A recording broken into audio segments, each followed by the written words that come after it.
इस तथ्य से समस्त संसार अवगत है कि जनकपुरी में सीता स्वयंवर का आयोजन हुआ था और श्री राम ने शिव धनुष उठाने के पश्चात माता सीता से विवाह किया। सिया राम जय जय राम। परंतु सोचने वाली बात है कि आखिर श्री राम और लक्ष्मण गुरु वशिष्ठ के साथ क्यों गए थे, जबकि अन्य सभी राजाओं को स्वयंवर का निमंत्रण दिया गया था, लेकिन राजा दशरथ को नहीं। राजा जनक द्वारा निमंत्रण न भेजे जाने का कारण एक घटना थी। क्या थी वो घटना, आइए जानते हैं। एक बार राजा जनक के शासन काल में एक व्यक्ति का विवाह हुआ और वो पहली बार सच संवर कर अपने ससुराल जा रहा था। कुछ दूर जाने पर रास्ते में एक जगह उसको दलदल मिला। उसने थोड़ा पास जाकर देखा तो उसमें एक गाय फंसी हुई थी जो मरने की दशा में आ गई थी। उस व्यक्ति के मन में गाय को बचाने का विचार आया, परंतु उसने ये भी सोचा ये गाय तो कुछ देर में मरने वाली ही है। अगर मैं इसको यहाँ से बाहर निकालने इस दलदल में घुसा तो मेरे कपड़े तथा जूते खराब हो जाएंगे और मैं अपनी ससुराल में ऐसी हालत में कैसे जा पाऊंगा। ये सोचकर वो गाय के ऊपर पैर रखकर आगे बढ़ गया। जैसे ही वो आगे बढ़ा, गाय ने उस व्यक्ति को श्राप दे दिया कि जिसके लिए तू जा रहा है उसे देख नहीं पाएगा। यदि तू उसे देखेगा भी तो वो तत्काल ही मृत्यु को प्राप्त हो जाएगी। ये कहकर उस गाय की मृत्यु हो गई। उस श्राप को सुनकर वो व्यक्ति दुविधा में फंस गया। अब वो व्यक्ति गौ श्राप से मुक्त होने का विचार करने लगा। अत्यंत परेशानी में वो ससुराल पहुंचा। फिर सोचने लगा कि अगर मेरी दृष्टि मेरी पत्नी पर पड़ी तब क्या होगा। कुछ समय बाद परिवार के अन्य सदस्यों ने उसे घर के अंदर चलने का अनुरोध किया, किंतु वो नहीं गया। उसके मस्तिष्क में गाय के द्वारा दिया गया श्राप बार बार गूंज रहा था। जब उसकी पत्नी को उसके घर के अंदर न आने की बात पता चली तो उसने कहा, मैं ही चलकर उन्हें घर के अंदर लेकर आती हूँ। पत्नी के काफी बार पूछने और अनुरोध करने के बाद उस व्यक्ति ने अपनी पत्नी को सारा वृतांत सुनाया। पत्नी ने कहा, मैं भी पतिव्रता स्त्री हूँ, आप मेरी ओर तो देखो। अपनी पत्नी की बात मानकर जैसे ही उसने नजर उठाकर अपनी पत्नी की ओर देखा, वैसे ही उसकी आंखों की रोशनी चली गई। उस व्यक्ति की पत्नी भी पतिव्रता थी, इसी कारण उसकी मृत्यु नहीं हुई।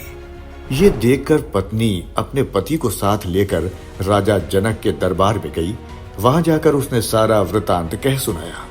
राजा जनक ने राज्य के सभी विद्वानों को सभा में बुलाकर समस्या बताई।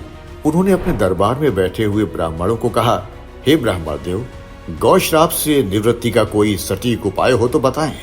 सभी विद्वानों ने कहा कि यदि कोई पतिव्रता स्त्री छलनी में गंगा जल लाकर उस जल के छींटे इस व्यक्ति की दोनों आंखों पर मारे तो गौ श्राप से मुक्ति मिल सकती है तथा इसकी आंखों की रोशनी पुनः लौट सकती है। अपने राज्य के साथ ही राजा ने आसपास के सभी राजाओं को सूचना पहुंचाई। उन्होंने उन्हें संदेश में कहा, उनके राज्य में यदि कोई पतिव्रता स्त्री है तो उसे ससम्मान राजा जनक के दरबार में भेज दिया जाए। जब ये सूचना अयोध्या के राजा दशरथ को मिली तो उन्होंने पहले अपनी सभी रानियों से पूछा।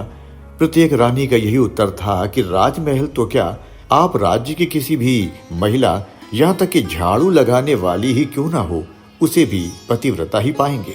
तब राजा दशरथ ने अपने राज्य की सबसे निम्न मानी जाने वाली सफाई करने वाली को बुलाया और उस महिला को ही राज सम्मान के साथ जनकपुर को भेज दिया। राजा जनक ने उस महिला का स्वागत सम्मान किया और अगले दिन महिला छलनी लेकर गंगा किनारे गई।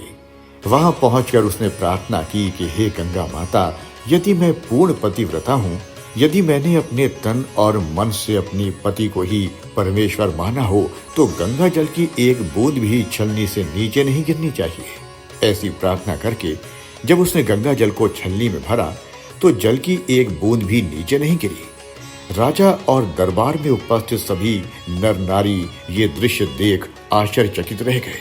फिर जैसे ही उस महिला ने उस व्यक्ति की आंखों पर छींटे मारे, वैसे ही उसकी आंखों की रोशनी वापस आ गई। ये देखकर दरबार में उपस्थित लोग बहुत ही प्रसन्न हुए। तब उस महिला को पूरे राज सम्मान के साथ पारितोषिक दिया गया। जिज्ञासावश उस महिला से उसकी जाति के बारे में पूछा गया। तब उस महिला द्वारा बताए जाने पर राजा आश्चर्यचकित हो गए। यही कारण था कि सीता स्वयंवर के समय राजा ने सोचा कि जिस राज्य की सफाई करने वाली इतनी पतिव्रता है तो उसका पति कितना शक्तिशाली होगा यदि राजा दशरथ ने उसी प्रकार के किसी व्यक्ति को स्वयंवर में भेज दिया और अगर उसने धनुष उठा लिया तब क्या होगा। परंतु विधि का विधान कुछ और ही था। राजा दशरथ के पुत्र श्री राम सीता स्वयंवर में गए और सीता माता से उनका विवाह हुआ। रामायण से जुड़े अन्य रोचक तथ्यों की जानकारी प्राप्त करने के लिए सब्सक्राइब करें भारत माता चैनल।